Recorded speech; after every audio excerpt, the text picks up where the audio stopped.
nung pinapasinghot ka nitong dalawa, Yes po, Mr. Chair. tuloy-tuloy ang pag-inom mo ng wine hanggat Opo. malasing ka. Nanghina ka Yes. ba? Yes po, Your Honor. Ano nararamdaman mo? Were you high?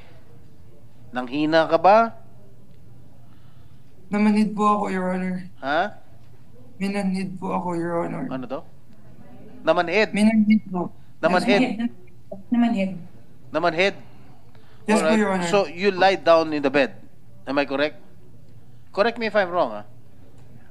Yes po, Your Honor. And then, when you lie down sa bed, doon nag-umpisa yung sexual harassment. Hindi po ako nag-lie down. Hinila po ako sa bed. Hinila ka sa bed. Yes po, Your Honor. Sino nang hila sa'yo sa bed? Jojo Nones po, Your Honor. Jojo Nones. So, nung hinila ka sa bed, ano, napahiga ka ba? Napaupo ka ba? O ano? Napahiga po ako. Napahiga. Yes po. Alright. And then, that started everything. Yes po, Your Honor. I don't wanna go into details po, Your Honor. Yeah, no. I'm just asking. You were sexually harassed. Correct? Yes po, Your Honor. You deny? Yes po, Your Honor, we deny allegations po. Ano ginawa niyo doon sa bata? Wala po kaming ginawang masama kay Sandro, Your Honor. Ano nga ginawa niyo? Noon nandun siya. Wala po, Your Honor. Really? Nagkwentuhan, we Really? played music, we socialized, Your Honor. Yes, Your Honor. Anong pinagkwentuhan ninyo? Sige, interesado ako. Ano pinagkwentuhan ninyo? Marami po, like, ang simula po, Ha? ang mga napag-usapan po namin sa simula, yung sa gala, nadapa po si Hipon, tapos, and then yung mga after parties, mga ganun po. Napagkwentuhan po namin yung gala, yung mga events na nangyari during the gala, tapos, and then, yan, we were drinking, socializing, listening Sandro. to some music. Sandro, dali lang. Nakapagkwentuhan daw sila sa iyo. Nakipagkwentuhan po nung una. Pinakilala po ako kay Richard Dode. Pinakilala po ako na si Sandro to. Magaling na artista to. Kinuha ko na to dati sa Agimat ng Agila. Magaling na bata na kontrabida to. Si Sandro, anak ni Nino. Ito po yung sabi. Yun po yung sabi niya. Yun lang po yung napag-usapan.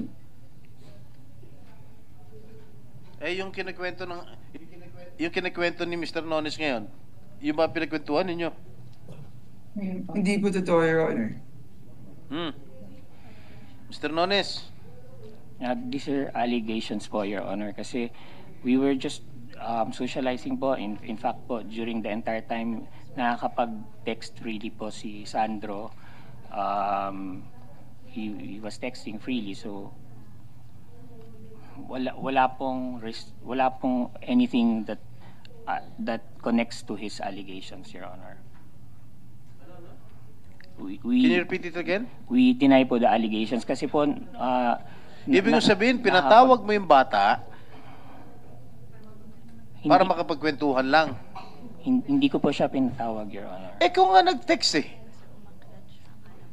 Yeah, umakyat po siya on his own volition at sinabi niya po na dadaan At lang his po siya own ng volition saglit. because you texted him. God damn it, you. Your Honor, with all due respect po, he said po, akyat po siya dadaan po siya saglit. Yun Because po you texted him. You were the first one who texted him. Diba? You did not deny it. Yes, Your Honor. But You there were was no direct you were invitation from luring me. Sandro to go to your room. There was no luring involved, Your Honor. There was no direct invitation from me. Anong klaseng tawag yun? You were inviting him. It was just a conversation. Every text, Your Honor, is in response to Ang hirap another sa'yo, text, ang dami Your mo nang Honor. dinilit na messages. Hindi lang naman si Sandro ang tinetext mo eh. Ang dami mo pang mga artistang tinetext eh. Baka makachamba ka eh.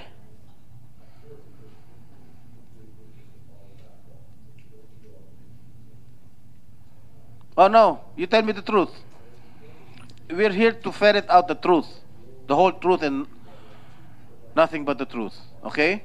Because if you will continue to lie here before this committee. I have no other choice. I have no other alternative but to cite you in contempt. I'm not lying po, Your Honor.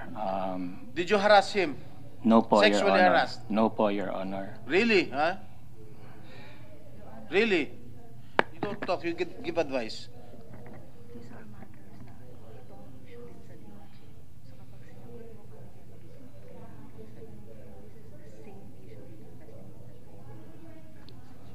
Your Honor, these are the very same issues being investigated by the DOJ right now. So, if I keep further answering questions regarding the details, this could incriminate us and could affect our case and defense, Your Honor. These No, are I'm just asking you practical questions here. It's just answerable by yes or no. Why did you delete your messages? Kung wala ka talaga tinatago. Your Honor. Yes, Your Honor, na-mention ko na po yan sa previous hearing at sa Oh. executive session, Your Honor. Further answering details regarding the case, Your Honor, will violate our right to self-incrimination, Your Honor, and we would like to invoke our right and answer those allegations. We can even provide you with our counter affidavit, Your Honor, once we receive the complaint from the DOJ, but we would like to be given the chance to answer them at a proper forum and know the allegations as well, Your Honor. Totoo ba, based on my investigation, sinabi sa'yo, Sandro, ni Jojo Nones, what happened here stays here. Kung ano Correct po, nangyari Your- sa kwarto, Tama po, mananatili Your sa kwarto lang. Yes po. Sino Yes po, nagsabi Your nun? Si Jojo Nones po, Your Honor. Okay. Si Jojo Nones ang mas agresibo. Pardon my word. Pardon my term. Parehas po sila, Your Honor. Parehas silang ano, Yes po, Your Honor. so kasi dito sa investigasyon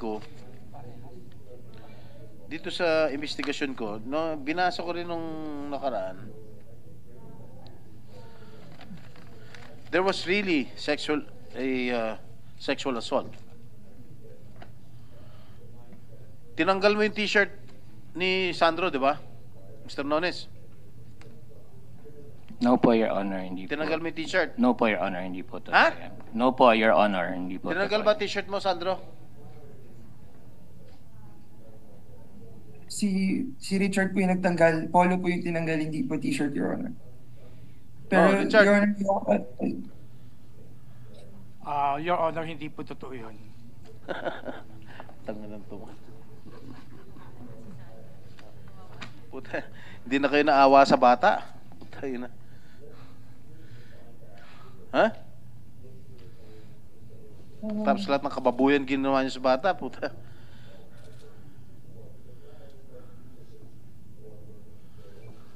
Your Honor, with all due respect, please don't judge us. Hindi pa po kami convicted sa case. The case No, but has you're just lying. been filed po. We are not I'm lying not po, Your judging you, Honor. you're lying. We're also just defending our side, Your Honor. It is our constitutional right to defend our right, Your Honor. So we are not being disrespectful at all. We're not lying. We're just Okay. What was the action that GMA 7? What was the action of GMA 7 with regard to the complaint of Sandro? We were sent a notice to explain and a supplemental notice to explain, and then we were put on preventive suspension, Your Honor. So you're suspended. Yes, Your Both Honor. of you? Yes, Your Honor. Ha? Yes po, Your Honor. Wala po kaming kinikita as of now. Eh dapat nga, hindi lang suspension ng inabot ninyo eh. Dapat expulsion. Well, If indeed these allegations are true.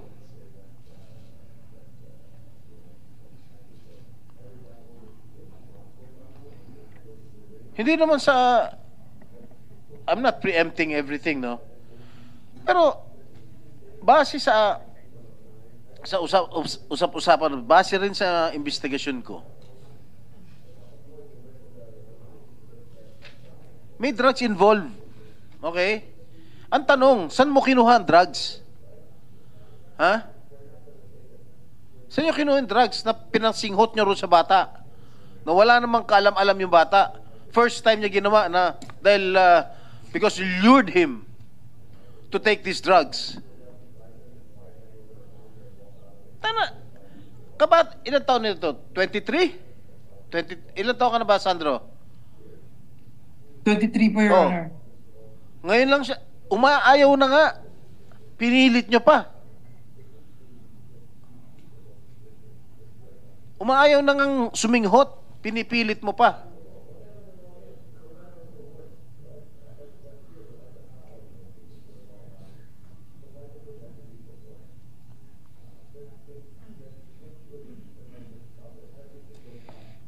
Your Honor, may I po? With all due respect po, Your Honor, kung yung mga ano nyo po, galing lang po kay Sandro as allegations, Your Honor, they are just allegations Excuse po, me. Your Honor. Hindi galing kay Sandro. Investigation ko. Okay Hindi po, ko Your naman kilala yan eh. Ang Pero- tatay kilala ko. At hindi, I never interviewed his father. I got this from a different source. During the first hearing. Oh.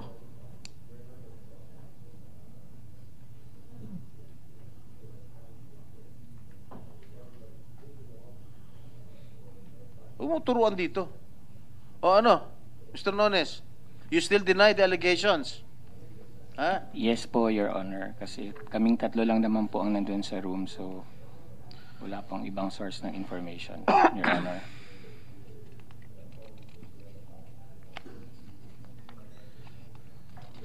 Kasi yung ibang investigation ko rito, hindi na for public consumption eh. Kasi hindi na maganda pakinggan eh.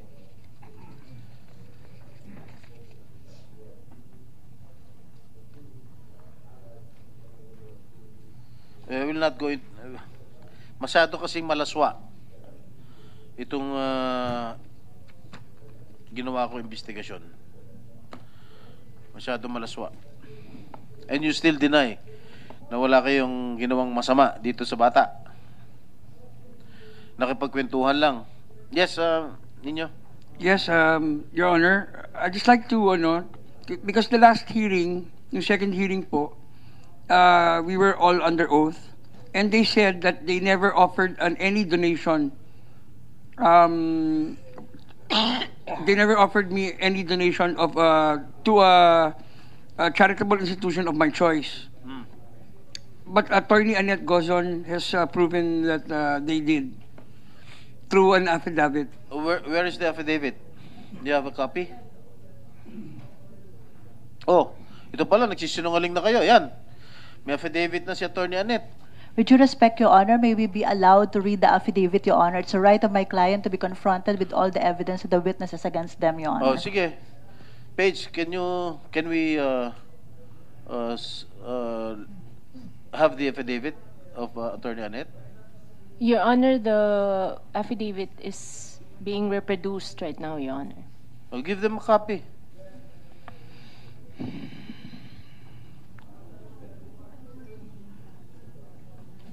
Suspend lang muna po natin yung session. Pwede muna po kayong kumain. Andiyan po, suspend lang muna po habang inaantay natin.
Meron na kayong kopyang affidavit? Yes, Your Honor, we're currently reading it, Your Honor.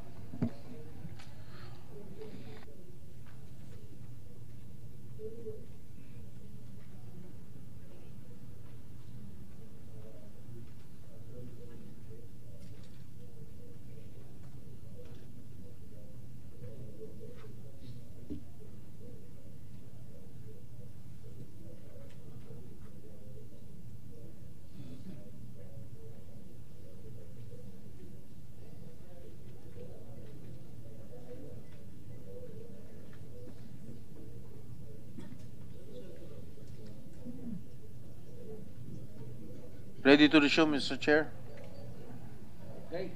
Senator Jinggoy. Mr. Nones, I assume that you have already read the affidavit that was duly signed by Attorney Annette, the Vice President of GMA7. Yes, Your Honor, please. My client will answer the question. No, But let your client answer, not you. we submit to that, Your Honor. But I would just like to... The legal counsel is here only to give legal advice to your client. we submit to that, Your Honor. My client will answer it. Assessment on the affidavit, Your Honor. No, I was asking you a while ago if you offered Mr. Nino Mulak financial contribution to any charitable institution of his own choice, and then you denied it. Now, here comes the affidavit signed by Attorney Annette, who I think this person is very credible. Here comes the affidavit signed by Attorney Annette saying that you indeed offered financial contribution to any charitable institution of his choice. What can you say? Your Honor, upon review po of the affidavit po of Ms. Annette Gozon, nowhere in the affidavit does she mention po that there was an offer of settlement, Your Honor. And in fact, she mentioned only the donation to the charitable institution after she put, after the paragraph where she put that she said that Mr. Nino Mulak came from a previous scheduled charity event. 4 and 5, Your Honor. So it supports our statement earlier, Your Honor, that that it was part of Basahin the mo ngayon number 5. Number 5. Do we read it? That Mr. Jojo Nones, I'll just read it for you. That Mr. Jojo Nones mentioned in that meeting that if Mr. Nino Mulak would want, they can donate to a charitable institution of Mr. Nino Mulak's choice. Number 6, that Mr. Nino Mulak declined. Number 7, that Mr. Nino Mulak stated that he wants to pursue the HR case against Jojo Nones and Richard Cruz. Oh, maliwanag na maliwanag. Dito sa affidavit na nagsisinungaling ka. Hindi po, Your Honor, kasi context po is material Paano po, hindi Your ka Honor. nagsisinungaling? I was asking you, did you offer any financial contribution to any charitable institution? No offer po of settlement, Your Honor. I did not ask if it's Context a is material. settlement or not.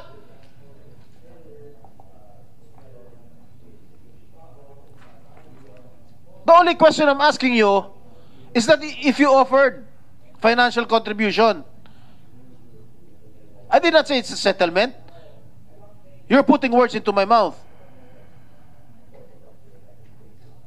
Mr. Chair, I move that he be cited in contempt. Mr. Jojo Nunes, naiintindahan niyo po ba yung motion na kayo po ay patawan ng contempt?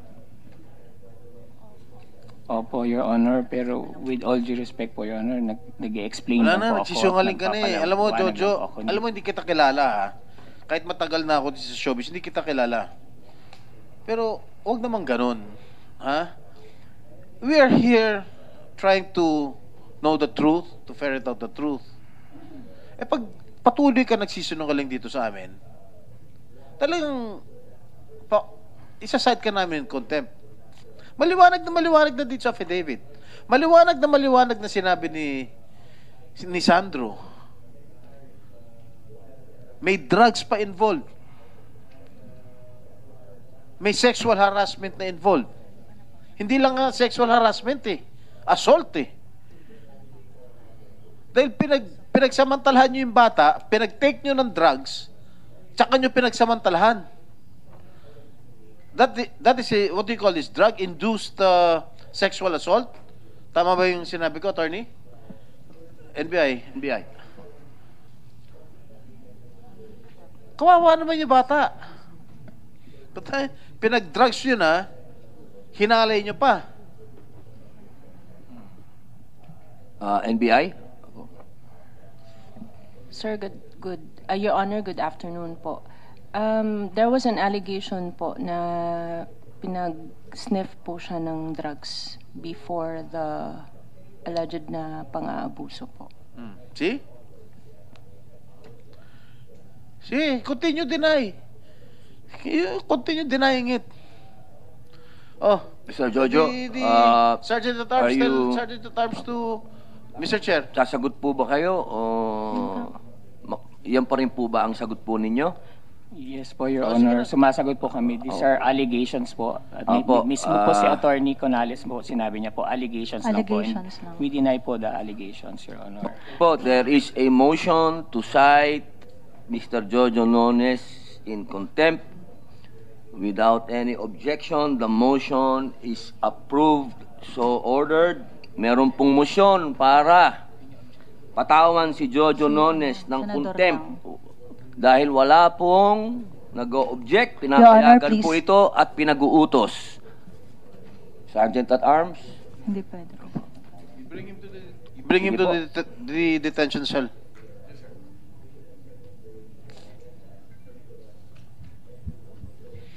Attorney Topacio, you're not only lawyering for Mr. Gerard Santos, am I correct? You're also here as an independent resource person.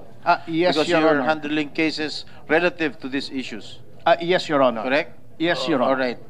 Kanina sinabi ko, hindi lang lalaki minumolestya, pati mga babae. Opo. Alright? I heard before, during the lull, you were saying that you're handling 2 cases. Both female. Opo, tapos na po yung mga kaso. Alright. So what do you want to impart before this committee? Ang nais ko pong impart is that in both cases po, this representation has perceived a pattern of cover-up. Doon po kapag may nagrereklamo against sexual harassment on the part of GMA7. I hasten to add, Your Honor, that I know personally Attorney Annette Gozon and her father. They are God-fearing and decent. Before that, Yes, Your Honor. if I may interrupt. Yes, Your Honor, I'm sorry. Hindi naman sa kinakampihan ko yung GMA7. I do not have any, well, wala naman akong ano dyan. Pero lahat ng mga sexual harassment cases, basta nag-complain, I think ginagawa nila na action. May action kaagad. Like what happened to Sandro Mulak. Kinomplain niya yung dalawa. Ngayon, under preventive suspension sila. Inaksyonan. Yung kay Gerard, after 5 years, kahit after 5 years, inaksyonan pa rin ng GMA7. Tinanggal pa rin yung kanyang, nang halay sa kanya, yung musical director. No? With all due respect, in fairness naman sa GMA7, inaaksyonan naman nila yung mga kasong ganun. In these cases po ay hindi po ganun ang aksyon. Maybe nagbalit na po recently o after these cases ng policy, and I applaud GMA7 for that. Pero yung pong kasong hinandle ko po noong 2009 at 2011, hindi po ganun ang nangyari. Yung una po, yung ikinomplain po na empleyado ng GMA7 na si Mr. Dan Christian Villanueva was retained even after the incident. Yun pong isa naman, yung kinomplain po si Mr. Baron Geisler, nag-continue pa rin po doon sa teleserye kung saan po nangyari yung assault. Pero there was no staff of GMA7 involved. Yung kay, Mga artista lang to. hindi po, yung kay Dan Christian Villanueva po, he was a DJ of DWLS-FM 97.1, which is up to now owned by GMA7 po. He was also sexually harassed? He was the one accused, Your Honor. Okay. Yes, Your Honor. Or what else do you want to impart before this committee? Yun nga po, ang nangyari po kasi dito in both cases, and sabi ko nga po, ako nag-iba ng policy ng GMA7, maigi naman at na mabilis pong action. At natutuwa naman po ako for Mr. Nino Mulak, na kahit ko po. Pero, eto pong mangyari po sa akin, ay ang nangyari po, ako pa po yung abogado. Noong nagreklamo, ako pa po yung napasama, na-demanda pa po ako. Yun po ang ginagawa po nila eh. Binabaliktad po nila in the name of trying to avoid negative publicity and keeping the corporate image clean, ay sila po ay pine-pressure nila yung artista na i-abandon na yung complaint o binabaliktad nila, pinipilit nila magkasundo yung dalawa. Ayun nga po, ikinumplain ko po ito, Your Honor, publicly sa dyaryo. In the case of the first one, pwede ko po bang banggitin yung kliyente ko? Well, it's up to your call. Opo, tapos na naman po yung kaso, si Miss Yasmin Curdy. Malalagay sa alanganin. Opo, public knowledge naman po ito, Your Honor, na inireklamo ko po si Mr. Lars Santiago ng GMA7 sapagkat kinorner po niya noon, that was 2009, at pinasabi kay Miss Yasmin Curdy na hindi na daw niya itutuloy. Pero hindi naman po yung intensyon ng aking kliyente sapagkat in fact hanggang 2011 po ay tumatakbo yung kaso. Ang nangyari po roon ay nag-quit na po sandali ng showbiz si Miss Yasmin Curdy, nag-aral na lang po ng nursing sa New Era. At in-encourage naman po namin ni Miss Laulit Solis yung action na yun sapagkat na-stress na po yung bata at the time. Ito naman po kay Miss Bea Binene, nireklamo po namin sa, minor po siya at that time, 15 years old. Nireklamo po namin, sinamahan ko sa pulis. Nandyan po buhay na saksi si Miss Colonel Emma Libunaw, na noon po ay hepe ng Women and Children's Protection Office. Nakasama po sila mag-ina na nagreklamo, pumirma po sila sa blatter, nag-execute po sila ng affidavit. Nireklamo po nila na pagka inaresto yung respondent, yung inireklamo, kunin yung cellphone at saka yung computer dahil may mga compromising pictures daw of a sensitive nature at doon sa mga computer. Ang nangyari po, nung pumutok po sa media, binaliktad po nila, sinabi nila ako daw ang may pakana nung complaint. Wala daw akong authority. Paano po nangyaring walang authority? Kasama ko po twice. Not once, but twice. To quote Susan Roses po, doon sa Akrame, yung complainant at sila pong mag-ina ang nag-complain. So, kaya nga po, minarapat ko po, Your Honor, and also with the kind indulgence of the chairman, na nag-draft po ako ng isang panukalang batas para makatulong po kahit sa aking payak na paraan dito sa komite para ma-amend po yung anti-sexual harassment law. At ito nga po, kung inyo pong pahihintulutan na Your Honor, Mr. Chair, ito po ang aking panukalang idagdag para matanggal na po itong mga cover-up kasi yung pong case po ni Mr. Gerald Santos, kailan ko po ito nakilala lamang nung ginagawa ko po yung pelikulang Mama sa Pano kasi medyo nag-showbiz na po tayo. Nag-produce na lang po tayo kasi hindi po tayo pwedeng artista katulad ng Your Honor. Doon ko lang po nalaman nga ito, natatakot po talaga sila sapagkat hawak po nung kanilang nirereklamo yung power of life and death, so to speak, over their career. Swerte nga po si Mr. Sandro Mulak, he belongs to showbiz royalty. Angkan po ni Cheng Mulak yan, nandyan si Nino, nandyan si Aga. Paano po katulad ni Mr. Gerald Santos noon, 15 years old, walang kilala sa showbiz, nangangarap na maatim yung stardom, pagkatapos natatakot po siya. Ito po ang aking panukala with your kind indulgence, Your Honor, Mr. Chair, na sana po ay pagkatapos po nitong mga hearings na ito ay mailagay sa Anti-Sexual Harassment Act bilang susog po. And I quote, "Any employee, manager, supervisor, agent of the employer, teacher, instructor, professor, coach, trainer, or any other person who, having authority, influence, or moral ascendancy over the complainant," yung complainant po ng sexual harassment, "and who, not being directly or indirectly involved in acts of sexual harassment as defined in Section 3 hereof, and who by himself or in concert with others conceals or destroys the body of the crime or the effects and instruments thereof in order to prevent its discovery." Or yes, Your Honor. Siguro pwede mo lang i-submit. Ay, opo. Pasensya na po. Opo. Kasi ang nangyari rito, ang nangyari po sa amin ng GMA7, nagdemandahan pa po kami, dinemanda ko pa po yung Vice President nila at that time, si Simon Ferrer. Kasi po, ang nangyari, nag-complain na nga po ng sexual harassment, nag-press con po agad sila. Ako nga, at tinurong may pakala nang nagka-create daw ako ng bad publicity. All of this, wala pong problema sa akin yun, sanay po ko. Makapal po mukha ko, Your Honor, Mr. Chair. At tagal na po akong abogado. Ngunit, yun pong atmosphere na cover-up, nagdedeter po, napipigilan yung mga gustong magreklamo. So dapat ito pong atmosphere na ito matanggal para once and for all matanggal na po itong sexual harassment sa ating industriya, Your Honor. Yes, and sabi ko nga kanina, this has been prevalent ever since. No? This has been ongoing since the 90s, siguro since the 80s. Nangyari na ito eh. That's why we have to put it into a stop eh. Yes, Your Honor. I Kaya totally matigil na agree, to. Your Honor. Kasi siguro may kakulangan sa ngipin sa batas natin, sa sexual assault, sa sexual harassment. Siguro kailan dagdagan pa ng mas mabigat na parusa. No? Yes, Your Honor. I totally That is agree. what we are trying to do.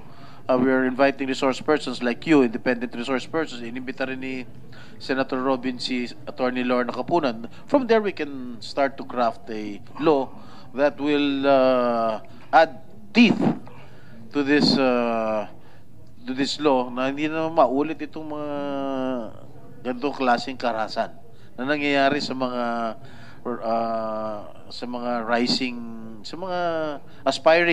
aspiring teenagers na gustong sumikat, gustong magkapangalan sa show business. Opo. Lalong-lalo na yung mga walang pedigree. Yung sinasabi mo kanina, may pedigree si Nino Mulak. Yes, Your Honor. May pedigree rin kami dahil sa tatay ko. Yes, definitely, Your Honor. Actually, si Robin Padilla may pedigree rin. Dahil Opo. sila, Rudy Fernandez, sila ano. Paano naman yung mga walang pedigree? Yes, Your Honor. And Your Honor, please, I am volunteering my services free to the committee, even after these hearings, to help in the crafting of this law. Sapagkat nandito na rin po ako, nag-produce na rin po ako ng movie, may talent agency na rin po ako, nag-invest na rin po ako sa industriya. Let us keep the industry clean na mawala na po itong dungis na ito. Thank you very much. Maraming salamat po, totally appreciate Mr. Chair and Your Honor. With the permission of the Chair, we can ask the COMSEC to coordinate with Attorney Ferdinand Topacio with regard to crafting the law regarding sexual harassment. Yes, Attorney. Good afternoon, Mr. Chair. While we cannot comment on the cases mentioned by Attorney Topacio because we do not know the factual matters related to that, we would just like to categorically deny that we have a policy on cover-up because as already mentioned in the hearings... You're from GM7? Yes, Mr. Chair. I'm Attorney Angelo Jocno. So we would just like to categorically deny the impression that Attorney Topacio is giving to the public that GMA has a policy on cover-up on sexual harassments. Okay, GMA is quick to act on these matters. In fact, the case of Gerard Santos, even if the incident happened 5 years before he filed the complaint, GMA still acted on it. So we take matters seriously, Mr. Chair. Yes, that is what I mentioned. Thank you very much, Mr. Chair, and we note that. Okay. We appreciate that, Mr. Chair. Thank you very much. Thank you. All right. Itong si Jojo Nones, palalabasin lang namin pag magsasabi ng totoo yan during the next hearing, if there is still a next hearing. He is continuously lying before this committee. Booking na, may affidavit na, nagsalita na sa investigasyon ko, nagsalita na yung bata. Hanggang ngayon, matigas pa rin kayo. Your Honor, please, if I may be allowed to speak, Your Honor. No. As regards whether or not... You talk to your client. We submit to that, Your Honor. At any rate, I will just do whatever is in accordance with the legal system, Your Honor. Okay, Mr. Chair, I move that we suspend the proceedings. Thank you for attending. Your Honor, if we may be given time to share a statement prepared po, is it okay? Mr. Chair, I think Mr. Sandro Mulak wishes to make Ano yun, Sandro? Anak? Ano yun? Your Honor, if I may be given time to share a statement prepared po sana. How many minutes is that, Sandro? Ulit, no, isa lang po siya. Sige, go ahead. Thank you po so much. First of all, I want to say thank you po to this honorable committee for bringing up the issues surrounding sexual abuse Hindi lang po sa showbiz, pero sa lahat po ng workspaces. Pasensya na rin po kung hindi po ako nakapag-attend sa previous Senate hearings. Pero more than that, advice sa akin ng mga doctors ko sa NBI na hindi pa po talaga ako handa mapag-usapan yung buong nangyari sa akin. Nakakatakot po kasi at nakakahiya po. Ang hirap po kasi para sa akin makita silang dalawa ulit live. Maraming salamat po sa pag-intindi. And ayoko rin po kasi ito mangyari sa iba. Kaya po sabi ko sa kapatid ko na sana wag mangyari sa kanya yung nangyari sa akin kasi napakahirap po. Hirap na hirap po ako makatulog. Hindi po ako makakain. Araw-araw po akong ina-anxiety. Tsaka hanggang ngayon po, diring-diri pa rin po ako sa sarili ko. I try my best to look okay para hindi masyado mag-alala yung pamilya ko. Pero yung mommy ko na nasa States, araw-araw na umiiyak. Kasi sinisisi niya yung sarili niya na malayo siya sa akin at hindi niya po ako maprotektahan. Yun po yung everyday ko na iniisip para maging okay po ako. Pero yung totoo po, hindi po talaga ako okay. Naniniwala po ako na there's a need to protect all victims of sexual abuse. Bilang isang biktima, nais ko po ibahagi yung pinapaniwalaan kung pwede mo-consider po ng honorable committees. Una po, yung laws na related sa sexual abuse should all be gender neutral, mapababae man, mapalalaki man. Dapat po non-traditional yung sexual acts. Hindi naman po namimili ng kasarian ang sexual abuse.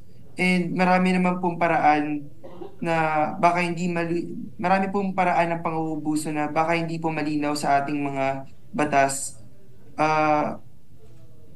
na ginagawa lang po ng babae at ng lalaki.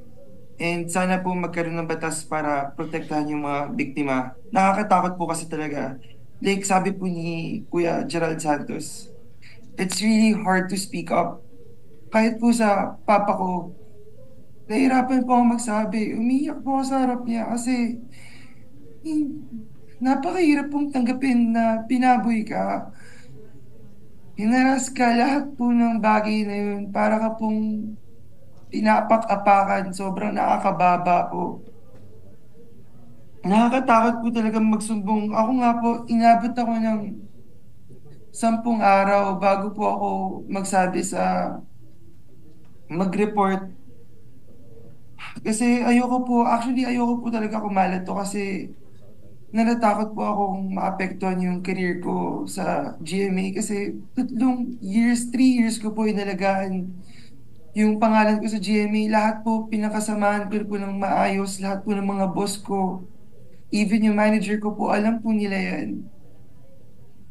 And sana po magkaroon ng support services na ready na makapagsumbong po agad yung mga biktima na katulad ko po kasi hindi naman po lahat may kakayahan na magsumbong freely.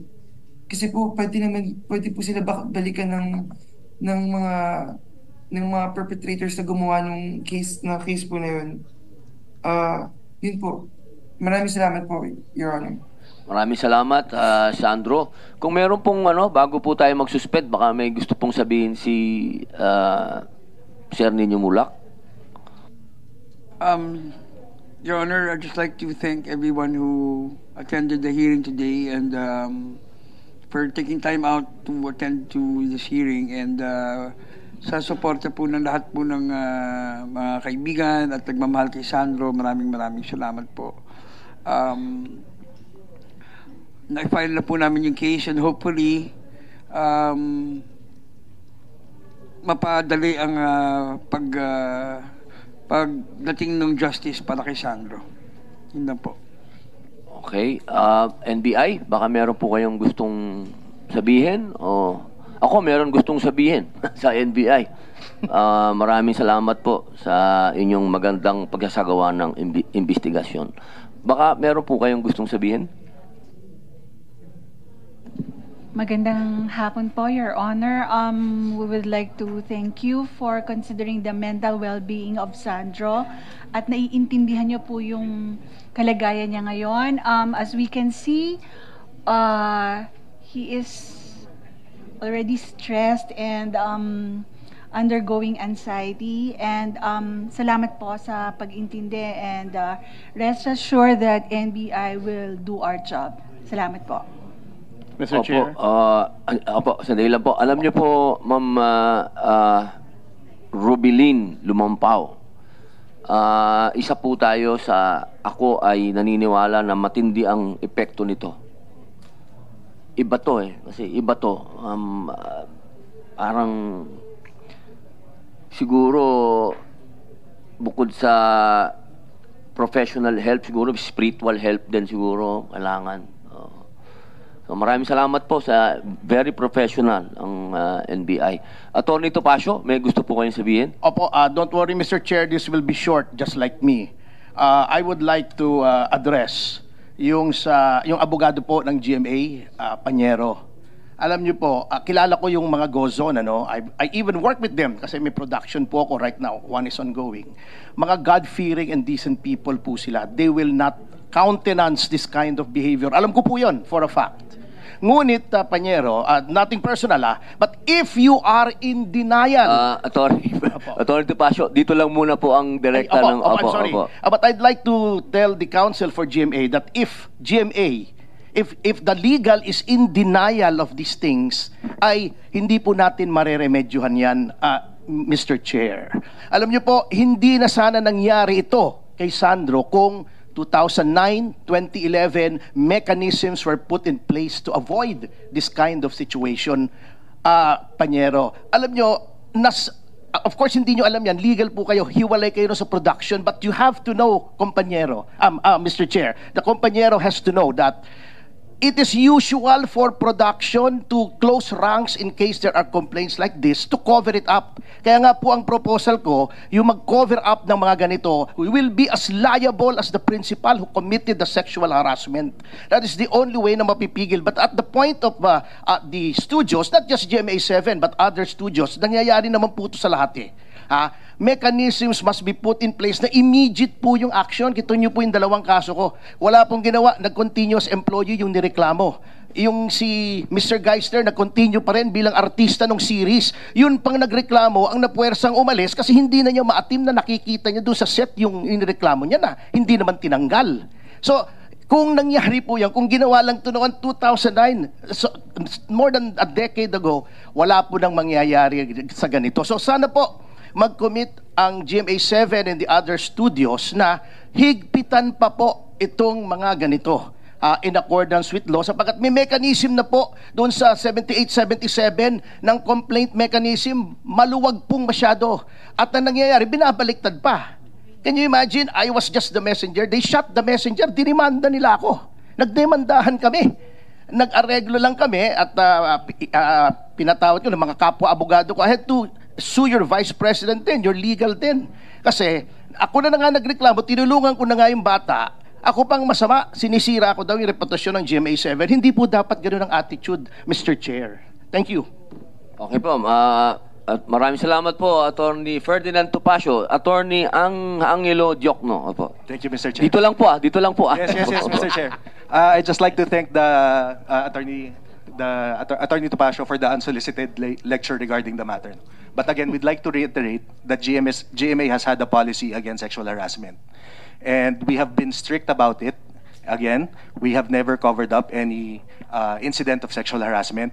Maybe there was just a problem regarding the reporting. There are different channels in the manner of reporting sexual harassment. Like what Mr. Gerard Santos did, he elevated it immediately to the President, to the COO. In fact, GMA has a box there that you could just put there your complaint, and the COO, the President, will read it. So there are different avenues for GMA. If they say that the department is not acting on it, they can go directly to legal, to HR, or to Office of the President. So there are different avenues, Mr. Chair. So there is, again, I'd like to reiterate, I'd just like to counter the impression that Attorney Topacio is creating, is conveying to the public that GMA has a policy on cover-up. And legal is very active on the matter. We do not encourage any form of cover-up. Okay? In fact, if there is someone that is covering up the matter, we also file an administrative case against them, Your Honor. We're very active on that. Thank you, Mr. Chair.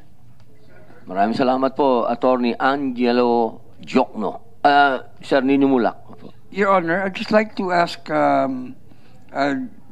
yung from GMA, no, kung ano po nangyari din sa decision. Kasi nag-file po kami ng HR complaint, and the GMA has already received the HR complaint, and they said they will do their own investigation. So, yun nga, ang parang so far yung they placed them under preventive suspension. But is there already a decision from the regarding the investigation? Okay. Sir Attorney Angelo Jokno, ano pong development doon po sa investigation po ninyo? Yes, Mr. Chair, regarding that matter, while we are not the members of the investigating committee, we'd like to confirm that the investigation is ongoing. I believe the two alleged perpetrators here have already submitted their answer. I'm not sure if the camp of Mr. Nino Mulak submitted additional evidence based on the findings of the NBI. That's why I think there is a supplemental NTE.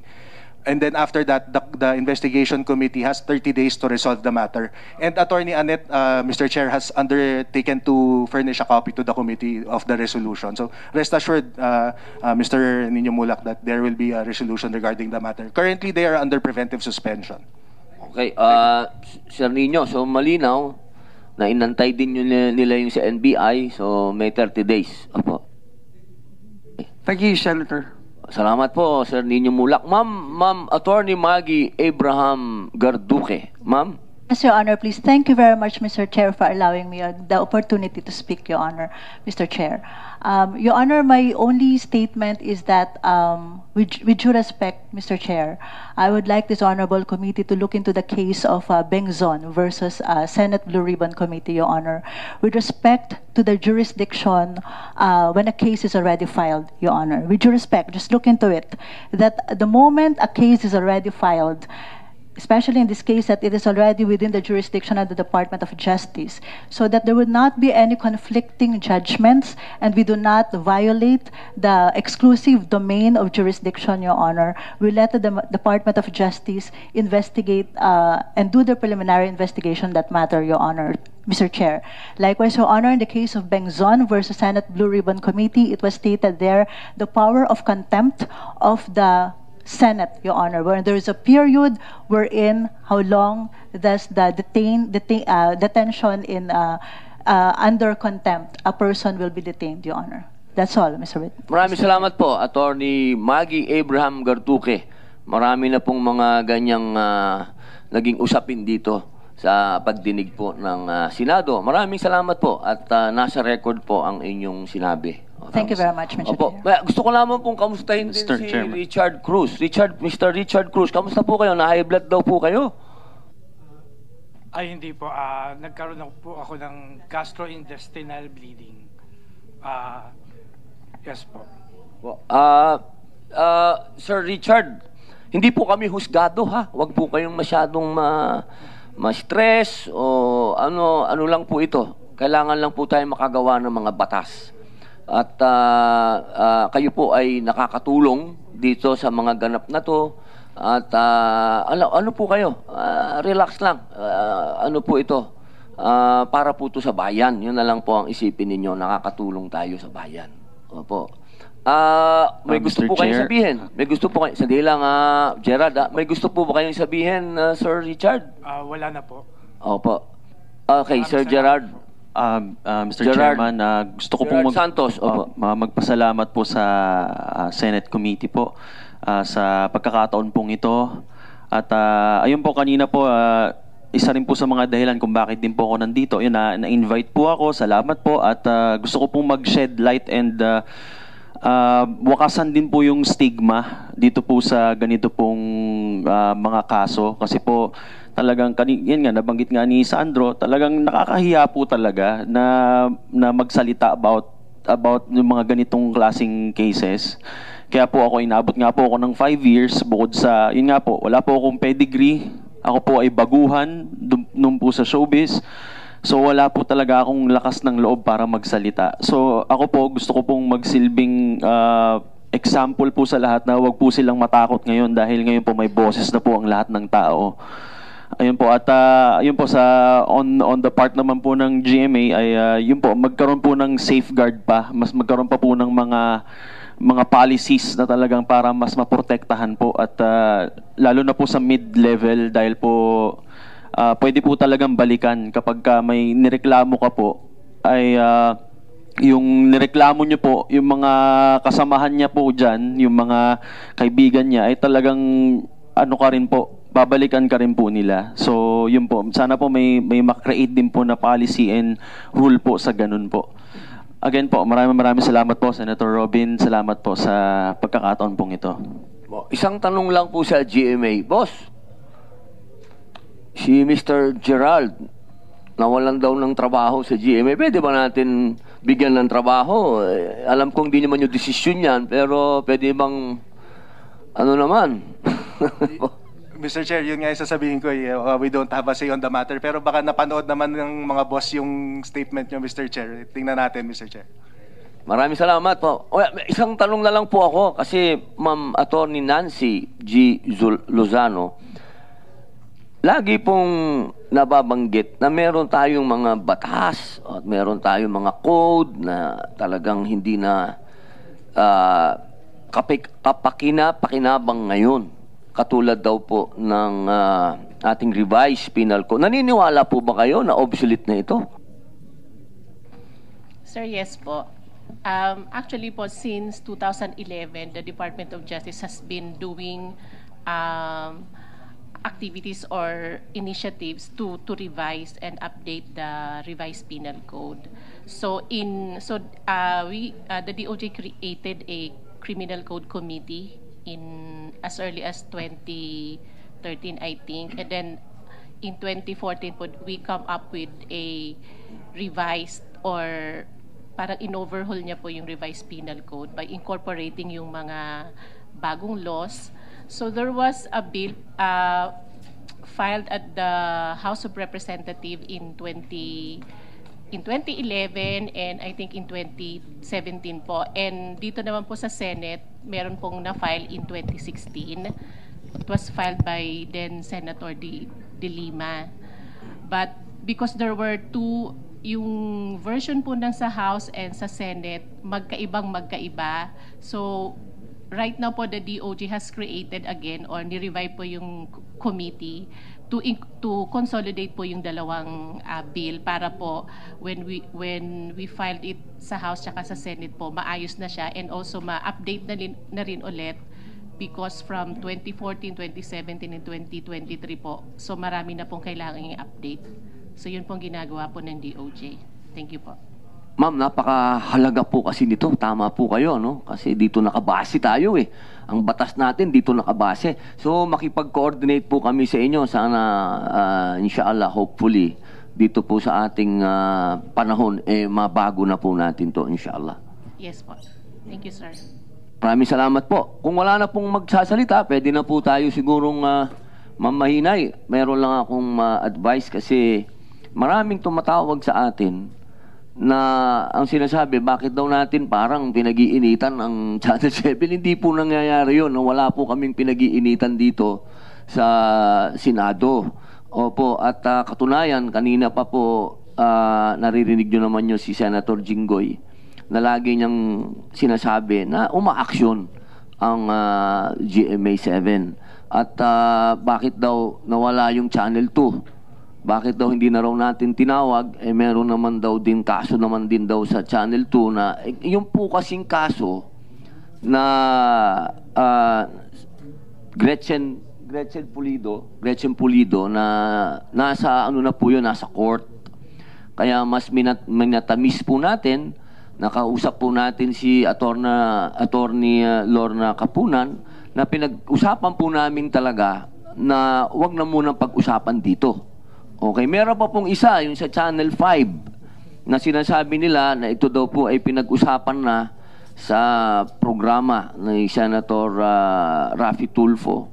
Pero tinatanong din po ng tao, ba't hindi natin pinapatawag dito? Kaya po sana, Ma'am Miss Bernadine Mahinay, kung meron po tayong paraan na mapatawag din yung TV5, tsaka yung sinasabing biktima, makipagtulungan po tayo sa office ni Senator Raffy Tulfo. Inuulit ko po, mga mahal kong kababayan na nanonood at nandito, hindi po kami korte. Wala po kaming na magsabi kung sino ang guilty dito. Kami po nandito para gumawa ng batas, para tanungin po ang mga taong nandito, ang ating mga resource speaker, kung ano po ang pwede nilang makontribute sa atin. At mula po sa kanilang contribution, tayo po ay gagawa ng mga batas.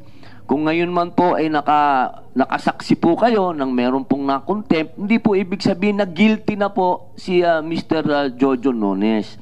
Nagkataon lang po na sa amin pong aid of legislation, meron po siyang ayaw sagutin. Pero kapag yan po ay nasagot na niya, sigurado naman po ako na magkakaroon muli ng motion na siya ay palabasin o tanggalin ang kanyang contempt. Kung mga kababayan, huwag po tayo masyado mapaghusga dito sa usapin na ito dahil hindi po ito husgado. Ang mga nandito po ay tumutulong uli. Si Sir Nino Mulak, si Sir Sandro, ang NBI,